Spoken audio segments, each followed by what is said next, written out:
서울시에서 부동산 조각 투자를 시범 사업을 한다고 하거든요.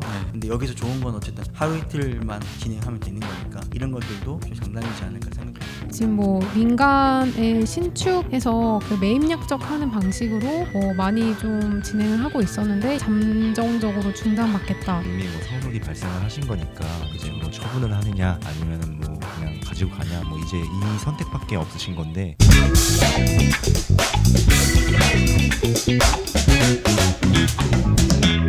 여기는 건물주와 투자자 그리고 예비 건물주가 모이는 자리, 도심 빌딩 속 숨겨진 이야기로부터 투자, 임대, 상권, 트렌드까지 진짜 건물 이야기로 가득 찬 빌딩 반상에 오신 것들 환영합니다.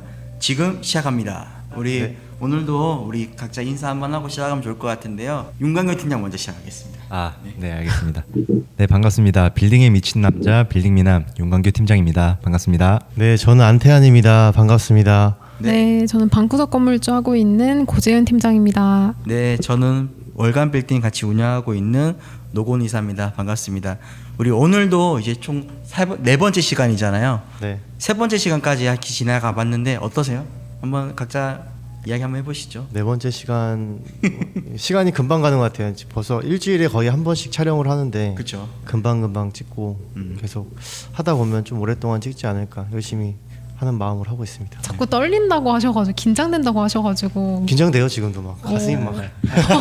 왜 긴장을 하세요? 왜 그러면 이유가 뭐예요? 카메라 울렁증. 뭐 울렁증이 항상 있어요 이게. 사실 이게 카메라가 있고 마이크가 있다 보니까 좋은 이야기를 해야 될 것 같고 그런 맞아요. 것들이 좀 있다 보니까 우리가 그런 것 같은데 조금 더 내려놓고 날것의 이야기를 좀 같이 이야기하면 좋겠습니다. 일단 네. 윤광규 팀장은 어때요? 저도 비슷한데 저는 저 숫자가 4라고 쓰여 있는 걸 보고 놀랐습니다. 벌써 4라고? 그러면은 이대로면은 금방 10대고 100대겠다. 100. 네. 좋습니다. 우리 100개까지 네. 하면 뭐 있나요, 저희? 그 이상까지 해야죠. 계속 롱런할 수 있는. 고객분들이 좋은 정보 갖고 그쵸. 또 같이 이야기 나누고 100개 가게 되면은 게스트로 고객분들도 같이 나와서 이야기 나누고 오. 이러면 좋을 것 같아요. 네. 저 개인적으로. 네. 그래서 진짜 이야기 나눠보고 하면 좋을 것 같아서 우리가 이렇게 잘 진행해가지고 잘 다듬어서 이야기를 나눴으면 좋겠습니다. 첫 번째 시간을 한번 진행해볼까 하는데 빌딩 인사이트 시간 우리 안태환 팀장님이 준비하셨죠? 네. 한번 이야기해 주시죠. 최근 발췌된 기사를 보면 이게 서울시에서 부동산 조각 투자를 시범 사업을 한다고 하거든요. 네. 방치된 공공요지에 시민이랑 함께 투자한다고 이렇게 서울시에서 보도를 했던 자료 토대로 기사를 쓴 내용입니다. 보면은 뭐 방치된 곳을 상도동 치안센터랑 그리고 은평구 신사동에 있는 치안센터가 지금 후보지에 들어와 있고 미니 창고라든지 이렇게 소규모 공간을 활용할 수 있게끔 활용한다고 하거든요. 뭐 원래도 보면 카사코리아라고 해서 조각 투자 맞아요. 썼잖아요. 네. 그걸 비슷하게 좀 하시는 것 같아요. 네. 최근에 어쨌든 고객분들이 소액 투자나 이런 것들도 꽤 많이 관심 가지다 보니까는 또 투자 관심 가지는 부분도 우리 이런 것들도 관심 가지면 좋겠다는 생각이 드네요. 근데 궁금한 게 원래 같았으면 이런 것들은 뭐 공매로 넘겨서 매각을 진행하고 털어버리고 이러고 말았잖아요, 보통은. 그렇죠. 근데 안 팔리고 안 팔려서 뭐 이런 건지 뭐 왜 그런지 좀 개인적으로 궁금하긴 한데 아니면 그냥 뭐 비즈니스 모델을 우리 이런 것도 한다라고 보여주려고 하는 건지 뭔지 잘 모르겠긴 해요. 여러 가지 이유가 있겠죠. 뭐 공공성이 있으니까 그렇죠. 그만큼 시민들도 투자를 또 안전하게 할 수 있겠다라고 생각을 해서 하시는 것도 있고 네. 뭐 여러 가지 이유가 있을 것 같습니다.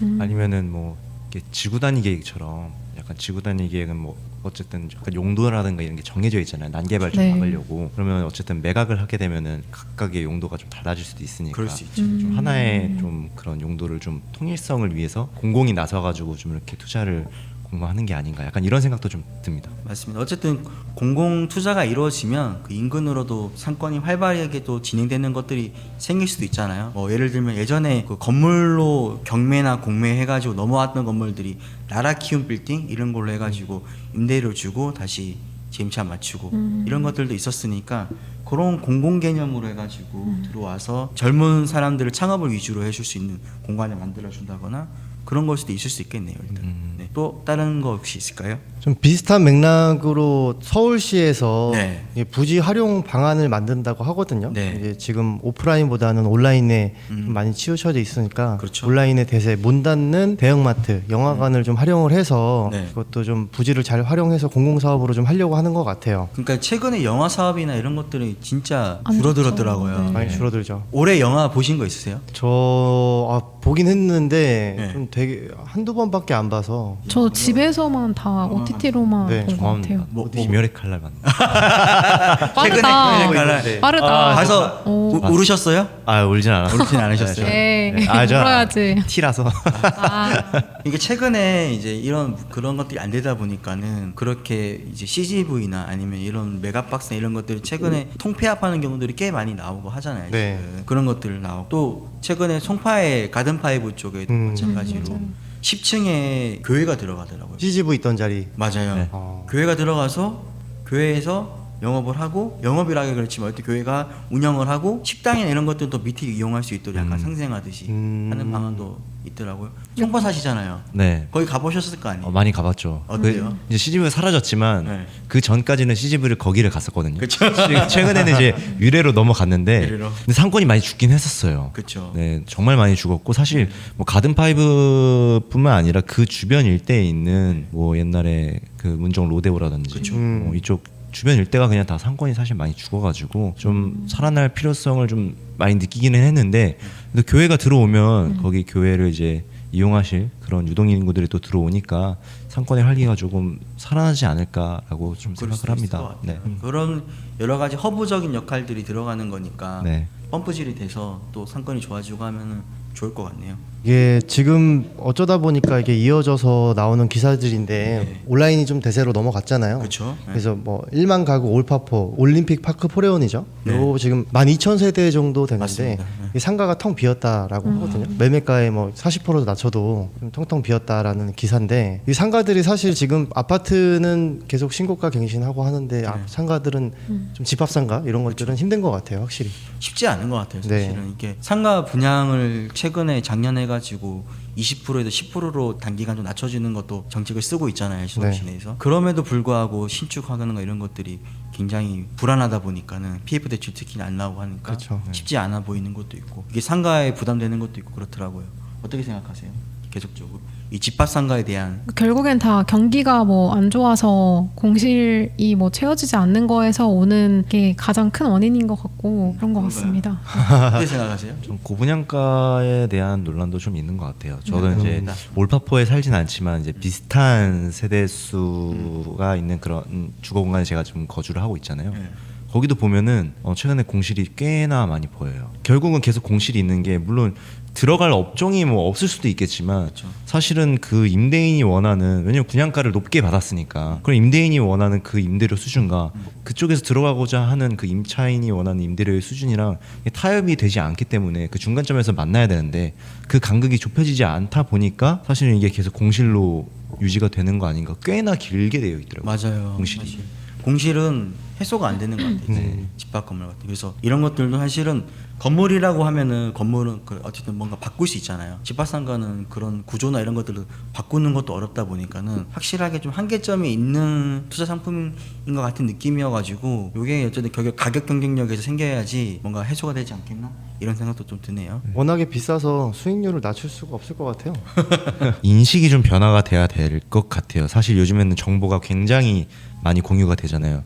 근데 이제 신축에 이제 상가를 분양을 받는 거는 무덤으로 가는 길이다. 약간 이런 정보가 요즘에는 워낙 많이 퍼지다 보니까 그거를 전환할 수 있는 뭔가가 있어야 이제 이게 더 해결이 되지 않을까? 쉽지 않은 네. 지금 현재로서는 아직까지는 약간 중금리 느낌이 계속 가는 시장 흐름에 맞췄을 때는 매각이나 이런 것들도 생각을 하다 보니까 그러신 것 같습니다. 다음 혹시 있을까요? 요건 저희 부동산 얘기랑 좀 별개의 얘기인데 네네. 최근 이슈가 굉장히 많이 되고 있어서 가지고 와봤는데 네. 990원에 소금빵을 판매한다고 하거든요. 유튜버 슈카월드라고 해서 990원에 판다고 했는데 뭐 싸게 팔면 좋잖아요. 그런데도 불구하고 이제 욕을 먹고 있다. 사과를 했다. 이런 내용들인 것 같아요. 가보신 적 있으세요 혹시? 성수동이죠. 네, 성수동에서. 지나가면서만 봤고 엄청 길어요. 사실 이 팝업이 할 수 있는 동네들이 많지는 않잖아요. 우리가 딱 선정하면은 어떤 성수동, 압구정, 로데오, 한남동, 한남동. 그리고 뭐 명동이나 이런 명동, 홍대 요 라인 네. 딱만 될 것 같아요. 근데 성수동에 딱 그 팝업이 들어오는 게 아무래도 지역적인 확실히 파워가 있는 부분이 느끼긴 하지만은 여기서 990원 빵은 결국 유통값을 낮추기 위한 수단으로 쓰신 거잖아요. 어떻게 보면. 그쵸. 어떻게 생각하세요? 이런 팝업들이 계속 생기는 거에 대해서는? 팝업은 계속 생기는 건 좋은 것 같아요. 아무래도 팝업이 있다 보면 그만큼 사람도 몰릴 테고 소비도 할 테고 네. 좀 많은 걸 알리기 때문에 좀 긍정적으로 보고 있긴 합니다. 저는. 그렇죠. 네. 근데 여기서 팝업은 성수동 쪽에서 가장 좀 핫하잖아요, 사실은. 네. 결국은 그게 이제 임대료로 계속 연결되는 이야기를 저희가 여러 번 계속 말씀드리고 있는데 팝업이 계속 이렇게 이루어지는 것들에서 한계점은 있을까 이런 생각도 들긴 하거든요. 근데 여기서 좋은 건 어쨌든 하루 이틀만 진행하면 되는 거니까 이런 것들도 좀 장담이지 않을까 생각.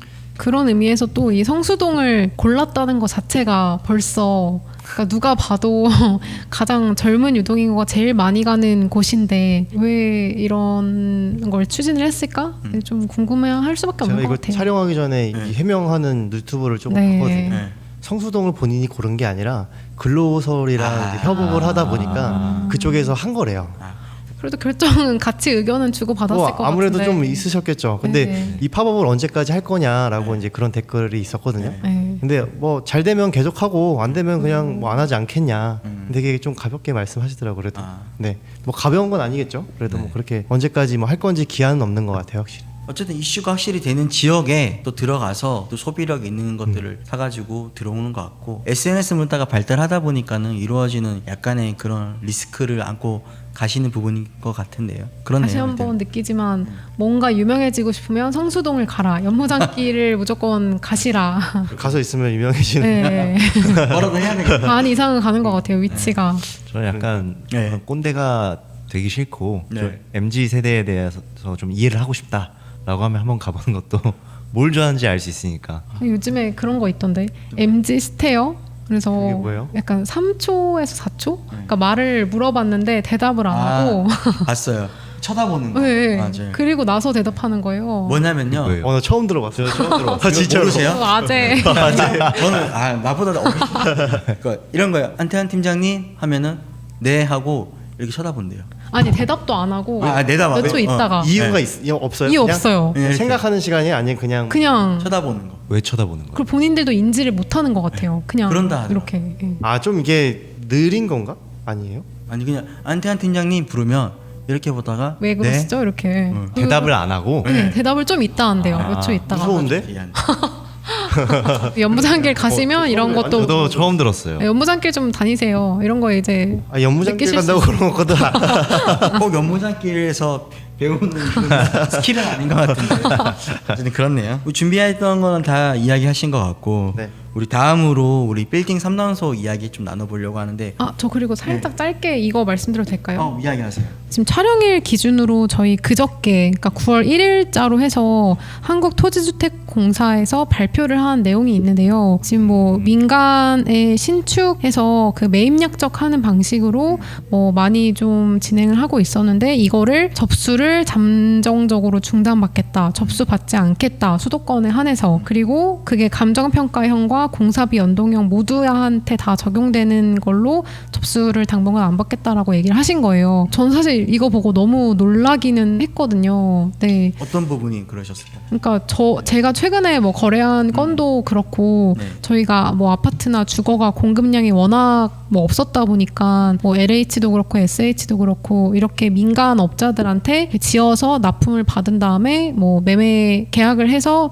매매 대금을 뭐 지불을 해주고 뭐 중간에 업자분들은 이렇게 뭐 일정 퍼센티지 가져가시고 마진 보시고 그런 구조로 이렇게 진행되는 비즈니스였는데 조금 뭐 강북이나 이런 쪽에 뭐 역에서 멀지 않고 한 500m 이내에 있는 위치에 좀 평수 괜찮고 이런 것들이 좀 사업 대상이 돼서 저희가 많이 또 매물로도 진행을 하고 했었는데, 이게 진행하는 방식이 크게 보면 두 가지가 있어요. 감정평가형 방식이랑 공사비 연동형 방식이 있는데, 원래도 제가 듣기로는 공사비 연동형이 그 신축 공사비가 너무 많이 올라서 이걸로 승인이 제대로 난 거가 거의 없다고 할 정도로 좀 상황이 안 좋긴 했고, 작년부터 그래서 뭐 간담회나 이런 걸 많이 진행을 하고 있다라고는 알고 있었는데, 이거 말고 감정평가형까지 같이 올스탑 할 줄은 몰랐어요. 그래서 뭐 아마도 이게 위험하다라고 인지가 돼서 가이드라인을 새로 주시려고 좀 올스탑 이렇게 얘기를 한 것 같긴 한데, 뭐 아예 중단될 것 같진 않고, 네, 어쨌든 공사비가 너무 많이 올라서 이런 상황이 계속 진행이 되는 것 같다. 그러니까 지어서 팔았는데 주변보다 싸게 팔아야지 되는 건데 주변 분양가가 더 싼 거예요. 네, 그러니까 원가가 더 비싸서 이렇게 해서 지어서 파는 것들이 그런 상황이라고 해서 또 살짝 공유드리려고 가져왔습니다. 지금 LH, SH 쪽 저희가 거래가 꽤 많이 있었잖아요. 네. 그런 것도 지금 납품하는 것도 관련해 가지고 이슈가 있는 부분들 한번 짚어드렸습니다. 다음으로 우리 원래 했던 거 우리 빌딩 3단소 진행해 보려고 하는데, 요거는 우리 고지현 팀장님이 한번 이야기해 주시면 좋을 것 같습니다. 네, 오늘 저희 그 상속 사례 관련해서 좀 문의를 주셔가지고 사연을 가지고 왔습니다. 소개해 드리겠습니다. 저희 집은 강남구 대치동에 위치한 시가로 약 80억대 빌딩을 보유하고 있었습니다. 근데 최근에 아버님이 돌아가시면서 상속 문제가 현실이 됐습니다. 어머니랑 저 그리고 누나 이렇게 3명이서 상속인이 됐는데, 앞으로 상속세는 어떻게 내야 할지 모르겠고 건물 지분도 어떻게 나눠야 될지 고민입니다. 혹시 남매 간 가족 간 분쟁이 생기지 않게 준비할 수 있는 방법 팁이 있을까요? 라고 문의를 주셨어요. 최근에 뭐 이런 것들 저희 많이 보기도 했고 사례도 많이 봤잖아요. 지금 네. 어떻게 생각하세요? 일단은 이거를 처음에 질문은 상속세를 어떻게 내야 될까? 네. 더 이야기 주셨는데, 상속세는 뭐 어떻게 하면 누가 한번 설명해 주실까요? 상속세야 네. 이걸 어떻게 설명할지 모르겠는데, 기존에 가지고 계신 현금이 있으면은 그렇죠. 현금으로 좀 가능하겠지만 네. 그게 어렵다라고 했을 때는 건물을 처분하는 방법밖에 없을 것 같아요. 사실 그렇죠. 뭐 건물을 처분했을 때도 처분이 안 된다라고 하면 연부연납 신청을 하는 그렇죠. 방법도 있고, 그거는 이제 한번 시장에 좀 내놓고 좀 상황을 좀 보셔야 되지 않을까. 근데 예. 뭐 세제적으로 이것도 되게 대중적으로 많이 아시는 부분이긴 한데, 양도소득세를, 그러니까 상속세는 일단 디폴트로 무조건 내셔야 되는 거니까 뭐 어쩔 수 없다 쳐도, 나중에 그러니까 이걸 장기간 보유 안 하고 한 5년 있다가 판다거나 이렇게 예상을 하신다고 하면, 차라리 상속 개시일로부터 6개월 이내에 파시면 양도소득세가 0원으로 잡히는 부분이 있잖아요. 네, 왜냐하면 양도소득세가 결국엔 매매한 그 금액, 그러니까 판 금액에서 처음에 취득한 금액을 빼고 거기에 뭐 여러 가지 비용, 경비로 인정받는 비용들 빼고 이렇게 계산 구조가 되어 있는데, 상속으로 만약에 뭔가 건물을 얻게 되시면은 그걸 파셨을 때 금액이 취득 가액이 동일한 숫자가 돼서, 그래서 0원으로 인정을 해준다라는 개념인 거잖아요. 그렇죠. 네. 양도소득세만 좀 납부한다, 이런 내용인 거죠. 맞아요. 네. 네. 근데 오히려 상속세는 좀 늘어날 수도 있어서, 그러니까 6개월 이내에 만약에 매각을 하면 그 계산을 좀 잘 해보셔야 될 것 같긴 한 게, 나중에 그러니까 뭐 이거는 가족마다 다르시겠지만 가지고 계신 게 너무 많으시고 뭐 이러면은 가액마다 율도 다 다르고 하기 때문에, 예, 그거는 조금 비교는 해보셔야 될 것 같아요. 양도세는 아낄 수 있는데 상속세는, 왜냐면 저희가 감정평가 받으면은 조금 더 세이브할 수 있었는데 이게 팔아버리면 또 좀 높게 잡힐 수도 있는 부분이 있으니까, 예, 그런 거는 세무사님이랑 좀 그렇죠. 예, 상담해 보셔야 될 것 같아요. 상담을 주시긴 했지만은, 저는 이제 우리한테 물어본 궁극적인 목표는 아무래도 매각을 해야 되나 말아야 네. 결정을 하는 부분에 있어가지고 이 고전 팀장님이 잘 설명을 해주신 포인트라고 생각이 들어요. 그런 거고, 어쨌든 지금 이 상황에서는 매각이냐 끌고 갈 거냐, 이 두 개의 선택지가 계실 것 같고, 네. 저 같은 경우에는 매각으로 진행하는 게 나쁘지 않다 생각하는 이거든요. 마찬가지로 시기에 맞춰가지고 파셔야 되고 상황적인 걸 각자 좀 다를 수 있으니까는 그런 부분을 맞춰서 좀 했으면 좋겠다라는 생각이 좀 들긴 하더라고요. 저 최근에, 그리고 제가 지금 경동하우싱이랑 같이 강의를 하고 있는 부분이 있는데, 거기서 만났던 고객이 똑같은 내용인데 두 개의 건물을 이제 상속받게 됐고,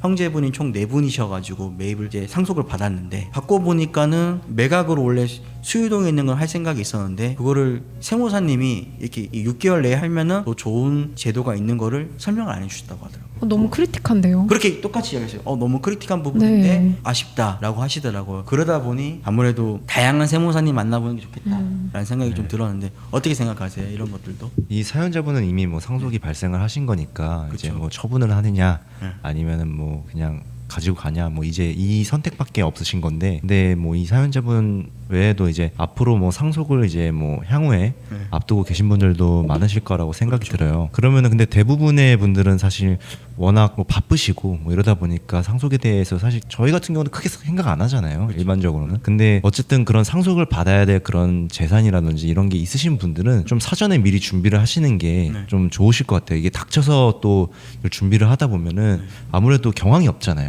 네, 경황이 없다 보니까 그때 또 준비하려고 하면은 또 그게 힘들거든요. 심적으로도 안 그래도 힘든데. 쉽지 않습니다. 네, 그래서 이런 것들은 좀 미리미리 좀 준비를 하시고 좀 상담도 많이 받아보시고 뭐 강의 같은 것도 요즘 많이 하잖아요. 아유. 저희 회사에서도 상속증여 관련해서 네. 그런 강의도 이제 가끔씩 이렇게 진행을 하니까 그런 부분 들으시고 해서 또 좀 도움을 받으셨으면 좋겠어요. 아니 연부연납으로 내려고 해도 아무리 그게 있어도 저는 너무 타이트하다고 생각해요. 만약에 100억 정도 인정받을 수 있는 건물이라 치면 그 30억만 넘어도 세율 50%면 50억인데 10년 동안 나눠내도 1년에 5억씩 내야 되는 거잖아요. 그렇죠. 그럼 어떻게 쉽지 않죠. 쉽지 않습니다. 그래서 네. 보통 보면 이게 사실 사연이 대치동에 있는 거잖아요. 네, 맞습니다. 근데 강남 같은 경우는 감정평가가 잘 나오는 경우가 있거든요. 맞아요. 그 시가만큼 거의 나오기 때문에 네. 요새 보면 진짜 많이 감정을 나죠. 좀 잘 받아서 네. 그 매매가만큼 거의 뭐 비슷해서 나중에 추후에는 양도소득세를 좀 안 낼 수 있는 네. 그런 방법도 좀 있는 것 같더라고요. 음. 네, 여러 가지 방법이 있으니까 상담을 좀 받아보시는 게 제일 좋을 것 같긴 합니다.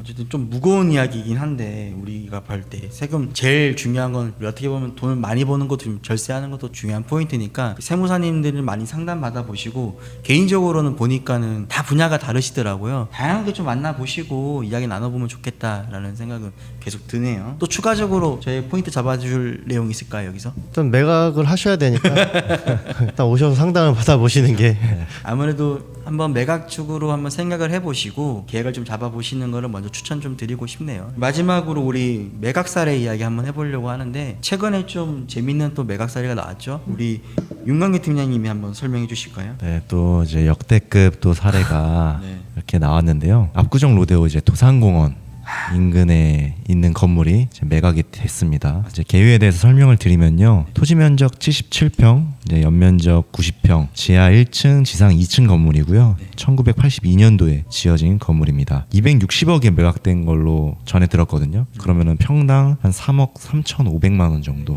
물론 실거래 떠봐야 정확한 거는 알겠지만 낮은 평당가가 아니죠. 상당한 평당가인데 거의 이 라인에서는 최고가 네, 라인이죠? 네, 이게 지금 아디다스가 들어와서 맞습니다. 임차인으로 이제 사용 중에 있는데 이게 원래 작년 9월이었죠. 젠틀몬스터가 이제 3억 5천에 네. 이제 매입을 했던 사례가 이제 작년 9월이었는데 그래도 그때는 어떻게 보면은 물론 일종이긴 하지만 건물의 규모가 꽤 컸어요. 세 개 건물을 네. 매입을 하신 거니까. 네, 근데 이 건물 같은 경우에는 사실 연면적이 굉장히 적은데도 불구하고 네. 수익률이 5%가 넘으니까 매각 포인트를 방금 이야기해 주셨는데 네. 이분이 평당 가격은 이렇게 생각을 하고 유동인구도 많은 가장 메인 지역에 위치해 있다 보니까는 그렇겠지만 아무래도 포인트는 임대료였던 것 같아요. 임대료 때문에 네. 최근에 보면 임대료가 안 나오면 대출도 안 나오는 경우가 좀 있다 보니까 맞아요. 네. 네, 많이 나왔겠네요. 이거 네. 대출. 여기는 대출 뭐 그냥 빵빵하게 나오긴 했을 것 같아요. 20억에 평당 월 1억 500만 원씩 들어오는 거라고 하면 네. 단순 계산해도 꽤 좋은 조건으로 한 것 같다라는 생각은 들거든요. 근데 이제 아디다스가 들어와서 이렇게 있는데 아까 좀 전 이야기를 한번 다시 돌아가 보면 우리 첫 번째 이제 빌딩 인사이트 시간에 성수동의 팝업의 이야기를 했잖아요. 지금. 네. 근데 여기는 어떻게 보면은 임차잖아요, 사실은. 네. 임대차 계약을 한 거잖아요. 물론 팝업도 임대차 계약을 하긴 하지만은 뭐가 좋으세요? 팝업이 좋으세요? 아니면은 임대차 계약이 좋으세요? 둘 다는 안 되는 거죠. 둘 그러니까 다. 욕심이 많으시네. 팝업하다가 아, 꼭 찍먹과 부먹을 고르는 그런 느낌이 드는데 고민되세요? 네. 그럼 아, 우리 누가 먼저 한번 이야기 나눠보실래요? 뭐 없어요? 저 같은 경우는 사실 팝업이든 네. 임대료를 받는 거든 그냥 안정적으로 뭐 성향에 따라 좀 다르겠지만 제 개인적인 성향에는 뭐 안정적으로 좀 임대료를 받는 걸 좀 선호하긴 하거든요. 왜냐하면 고정적인 그런 수익이 있으면 팝업도 사실은 안 들어왔을 때 좀 버틸 수 있겠지만 네.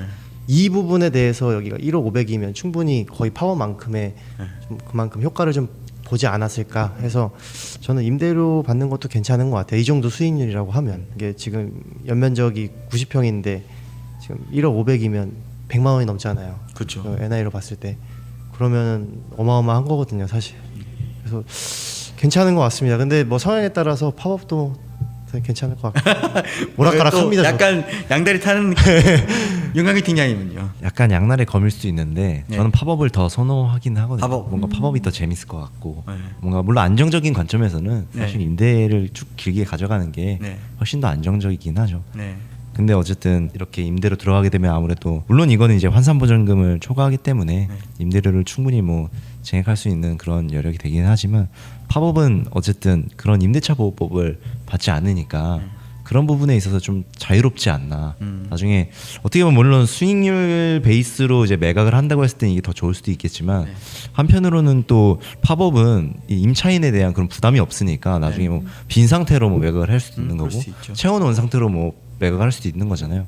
그런 활용성 측면에서는 더 다양한 측면으로 접근할 수 있다 보니까 좀 저는 팝업도 괜찮다고 생각합니다. 정리되셨어요? 둘 중 한 명? 제가 아무리 고민해봐도 그러니까 이게 저는 항상 사면 매각을 염두에 두고 뭔가 계속 고민을 할 것 같은데 의사 결정도 그거에 맞춰서 일단 진행을 하다가 그러니까 팝업으로 맞춰놓고 매각도 진행해보다가 만약에 다 쓰고 싶어하는 뭔가 매수인이 나타날 것 같다 싶으면 매각을 하고 그게 아닌 것 같다 하면은 임대를 맞춰서 수익형으로 또 이렇게 한다거나 네 두 개를 다 보세요. 상황을 좀 볼 그럼 것 팝업이 같아요. 좀 더 낫다. 팝업 일단 팝업 선택하신 거예요. 네. 그러니까 저는 임대차 계약을 선호할 것 같습니다. 만약 이렇게 들어온다고 이 조건 똑같은 조건이라면 사실 팝업은 보증금 개념이 거의 없잖아요. 1일 개념으로 계산하는 거니까. 그러면 이렇게 보증금 나오는 걸로도 뭔가 투자를 할 수 있을 것 같다는 생각이 개인적으로는 들고 두 번째는 안정적으로 운영할 수 있는 주체가 있는 거잖아요. 네. 예를 들면은 미납하는 경우도 생길 수 있고 이런 것들을 고려했을 때도 거기에 스트레스를 받지 않을 것 같아요. 왜냐하면 보증금이 있으니까. 그래서 저는 보증금이 있는 임대차 계약이 좋을 것 같고 뭐 매각도 마찬가지로 고민했었을 때 이런 측면에서 바라보면은 오히려 사는 입장에서도 안정적이지 않을까라는 생각이 들어서 그래서 좀 이렇게 물어본 거고 여러분들은 또 어떤 생각 가지신지 모르겠지만 한번 고민해 볼 필요는 있는 지금 현재 분위기인 것 같아요. 실은. 성향에 따라 좀 확실히 차이가 날 것 같아요. 제가 얘기를 하면서 좀 생각을 해봤는데 네. 260억이잖아요. 네. 200억 대출에 4%만 받아도 거의 한 7, 8천 나오거든요. 7천에서 8천 거의. 그러면 만약에 팝업이라고 했을 때 팝업이 한 달 동안 비어 있었다. 라고 하면 또 엄청난 스트레스일 것 같아요. 그거 생각하면 여긴 또 안정적으로 나오니까 그만큼 또 스트레스는 좀 덜 받을 수 있겠다 그런 생각을 해봤습니다. 지금. 여기가 나가면은 근데 똑같죠? 똑같은 거 아닌가요? 똑같죠. 근데 뭐 임대차 계약을 얼마나 했는지 모르겠지만 보증금이 있으니까 보증금이 있으니까 계약을 했으니까 이제 저희 나갈게요. 나갈게요. 네, 나갈게요. 아니, 사실 나가더라도 네. 금방 나가진 않잖아요. 아, 그렇죠. 좀더 이제 그래서 보증금이 높은 것 같아요. 네. 아, 보증금이 20개월이더라고요. 보니까. 네. 보통 요즘은 10개월로 계약하는데 네. 그러니까 이거를 감안해가지고 확실히 좋은 브랜드가 들어오지 않았나라는 생각이 들더라고요. 네. 압구정레오 최근에 가보면 분위기 어떠세요? 한번 돌아보셨을 때? 평일 낮에 간 거는 많이 없고 그렇죠. 어쩌다가 이제 주말에 한 번씩 가는데 그때는 그래도 뭐 이렇게 줄 서 있는 데만 좀 줄이 있는 것 같아요. 이렇게 팝업이라든지 아니면은 뭐 스프림이란 이런 데는 좀 사람 외국 사람들 좀 많고 맞죠. 뭐 이쪽 라인도 사실 런던 베이글 쪽이잖아요. 사람들이 제일 많이 그렇죠. 줄 서 있는 핫한 곳이라고 좀 생각이 들어서 근데 평일 낮에는 잘 모르겠습니다. 안 가봐서 최근에. 제가 퇴근길 5시 6시쯤 해가지고 퇴근길에 딱 가보면 그때부터는 사람이 좀 많아지더라고요. 그 앞에 사시잖아요, 이사님. 부러워. 하플에 거주하시고. 그러니까 지나가다 보면은 확실히 요 메인 길 라인은 사람이 확실히 계속 있구나 생각되는데 네. 사실 이제 고민되는 건 뭐냐면 안쪽 구석구석까지 상권이 뻗어나가는 거는 조금 주춤한 느낌이 있나 이런 생각이 좀 들긴 했었어요. 사실. 그래서 최근에 이제 가보신 분들이 없으셨으면 한번 가보셔가지고 주중에 그러니까 주말에는 사람이 많은 건 네. 사실인 거니까 그냥 주중에도 한번 가서 상권을 한번 더 봐야 되지 않나 생각이 사실 이게 들었어요. 상권이 살아나려고 하면 낮에도 중요한데 저녁에 이제 술 마시고 놀 수 있는 그런 상권이 살아나야 좋은 것 같아요. 그래서 맞습니다. 계속 순환이 되는 것 같아요. 요 로데오가 살아난 계기가 뭔지 아시죠? 뭐 일단 임대료 내려서 클럽이 좀 생기고 그렇죠. 네. 그것도 클럽이 있는데 생기고 2014년도부터 망가졌다가 네. 다시 올라오는 게 소개팅 장소로 가장 적합한 지역이 로데오여가지고 소개팅인가요? 헌팅인가요? 처음에는 소개팅이었어요. 로데오 아. 도산공원 인근에 좋은 음식점들이 많이 생겨서 아. 거기 소개팅이 많이 되면서 좋은 사람들이 많이 오네 이러면서 상권이 갑자기 붐업되기 시작했어요. 코로나 때도 사실 한몫한 것 같아요. 공원 주변으로 이제 맞습니다. 상권들이 네. 다 살아났기 때문에. 어쨌든 로데오 쪽에 이렇게 최근에 최고가 또 거의 찍으면서 매각된 사례가 있으니까 확실히 사람들이 오는 곳에는 지금 계속 호가를 경신하고 있는 느낌이 있죠. 사실. 정리하면은 그러면 이제 로데오의 그 런던 베이글 뮤지엄 쪽도 3억 3천 4천 찍은 거고 도산공원 쪽도 3억 5천 찍은 거고 평당 성수도 연무장길도 3억 4천 찍은 거고 한남동의 준주거 지역도 3억 4천 찍은 거고 그러니까 웬만한 이제 메인 상권의 메인 길 쪽은 다 3억 4천 5천 찍는 거네요. 지금 현재는 그렇게 이제 우리가 이제 확인을 했죠. 사실은 가격은. 네. 그럼 앞으로 거래되는 것들을 좀 지켜봐야 될 부분이 있는 것들 같아요. 사실은 어떻게 될지 과연 팝업이 잘 돼서 할지 이런 케이스처럼 임대차가 잘 맞춰서 이 매각으로 될지 실제로 사용하는 도산공원 쪽 젠틀모스 같은 경우에도 실제 사용하려고 들어갔다 보니까는 그런 것들이 잘 활용될지 이런 것들이 좀 귀추가 좀 우리가 주목해가지고 상권을 봐야 되지 않겠나 생각이 드는데 나머지 지역들도 같이 좀 올랐으면 좋겠습니다. 양극화가 더 심해지는 것 같아요. 그쵸. 예. 이런 거 있잖아요. 뭐 분당인데 분당에서 뭐 사시는 분들 보면은 분당 산다고 판교 산다고 많이 하시잖아요. 약간 그런 거랑 좀 비슷한 느낌으로 좀 약간 강남에서도 네. 좀 양극화가 너무 심해지는 거 아닌가? 그런 계속 좀 네. 느껴지죠. 네. 그게 좀 좁혀지고 또 상권이 그렇게 좀 퍼져 나가야지 조금 좋을 것 같은데 그게 이제 뭐 금리 영향이나 돈 풀리는 개념이 조금 더 생기면 그러지 않을까 생각이 좀 들긴 합니다. 오늘도 이렇게 세 가지 좀 다양한 이야기 좀 나눠봤는데 어쨌든 여러분들이 들어보시면서 도움되는 이야기를 좀 더 많이 들으셨으면 좋겠고 또 우리 이야기 통해서 또 궁금하신 내용 있으시면은 전화나 문의 주시면은 제가 좋은 이야기로 답변 드릴 수 있도록 하겠습니다. 오늘 이상 빌딩 반상회 마치도록 하겠습니다. 수고 많으셨습니다. 고생하셨습니다. 자.